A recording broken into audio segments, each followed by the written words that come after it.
আসসালামু আলাইকুম। আমন্ত্রণ গোল্ডেন এজ হুমকি আর উত্তর আমেরিকা বাংলা ভিশন সংবাদে আপনাদের সাথে আছি আমি নাদিরা আশরাফ। পেন্টাগন ঘোষিত অপারেশন সাউদার্ন স্পিয়ারের জন্য ক্যারিবীয় অঞ্চলে 12টির বেশি যুদ্ধজাহাজ আর কমপক্ষে 15,000 সেনা মোতায়েন করেছে যুক্তরাষ্ট্র। রণসজ্জা নিলেও ভেনেজুয়েলার সঙ্গে আলোচনার ইঙ্গিত দিয়ে রেখেছেন মার্কিন প্রেসিডেন্ট ডোনাল্ড ট্রাম্প। কয়েক দফায় মার্কিন কর্মকর্তাদের সঙ্গে বৈঠকে প্রেসিডেন্ট ট্রাম্প ও তাঁর কর্মকর্তারা ভেনেজুয়েলায় সম্ভাব্য হামলার লক্ষ্যবস্তু নিয়ে আলোচনা করেছেন। সরকারি স্থাপনায় বিমান হামলা, মাদক পাচারের রুটগুলোয় হামলা, প্রেসিডেন্ট মাদুরোকে উৎখাত সহ বেশ কয়েকটি বিকল্প পরিকল্পনা নিয়ে আলোচনা হলেও চূড়ান্ত সিদ্ধান্ত হয়নি। এর আগে বিশ্বের সবচেয়ে বড় বিমানবাহী রণতরী ইউএসএস জেরাল্ড আর ফোর্ড চলতি সপ্তাহে ক্যারিবীয় অঞ্চলে মোতায়েন করা হয়েছে। তৈরি আছে সশস্ত্র বাহিনীর 15,000 সদস্য এবং 1 ডজনের বেশি যুদ্ধজাহাজ। এরই মধ্যে মাদক বিরোধী অভিযানে 20টির বেশি সন্দেহজনক মাদক পাচারকারী নৌযানে হামলা চালিয়েছে মার্কিন বাহিনী।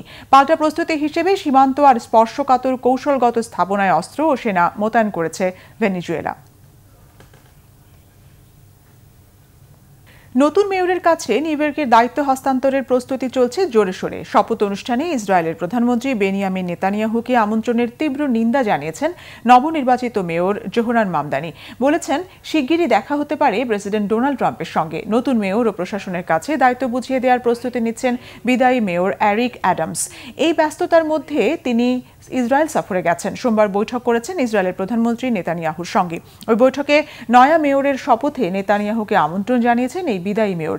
এর প্রতিক্রিয়ায় মামদানি বলেছেন, নেতানিয়াহুর সঙ্গে বৈঠক নিউ ইয়র্কের সামর্থ্য ও সংকট সমাধানে কোনো ভূমিকা রাখে না। তিনি আরও বলেছেন, নতুন প্রশাসন শহরের মানুষের চাহিদা বুঝবে এবং সাধারণ মানুষের কথা বলবে, যা যুদ্ধাপরাধীদের সঙ্গে সম্পর্কিত নয়। নেতানিয়াহুকে হুঁশিয়ার করে মামদানি বলেছেন, নিউ ইয়র্ক সফর করলে তাকে গ্রেপ্তারের চেষ্টা করবেন। এদিকে সাংবাদিকদের সঙ্গে আলাপকালে মামদানির সঙ্গে সম্ভাব্য সাক্ষাতের আভাস দিয়েছেন প্রেসিডেন্ট ট্রাম্প। বলেছেন, মামদানি ওয়াশিংটনে এসে দেখা করতে চান। এ বিষয়ে হোয়াইট হাউস থেকে যোগাযোগের খবর নিশ্চিত করেছেন মামদানি। যুক্তরাষ্ট্র জুড়ে অবৈধ অভিবাসী দমন অভিযানে এবার চরম উদ্বেগজনক পরিস্থিতি তৈরি হয়েছে নর্থ ক্যারোলাইনায়।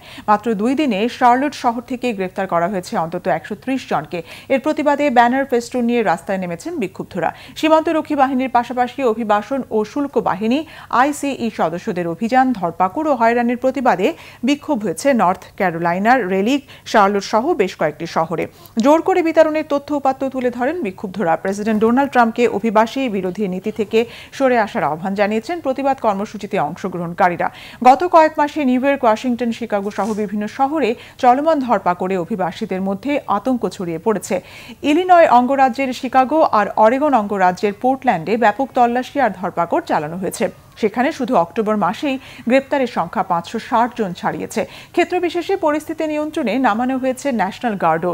ইলিনয় অঙ্গরাজ্যের শিকাগোয় ধরপাকড় পরিস্থিতি এতটাই চরম যে তল্লাশি থেকে ডে কেয়ার সেন্টারগুলো ছাড় দেওয়া হয়নি। এই ছিল এখনকার মতো। আগামী শনিবার বাংলাদেশ সময় সকাল 6টা, শুক্রবার নিউ ইয়র্ক সময় রাত 8টায় উত্তর আমেরিকা বাংলা ভিশন সংবাদ দেখার আমন্ত্রণ রইল। এতক্ষণ সঙ্গে থাকায় ধন্যবাদ।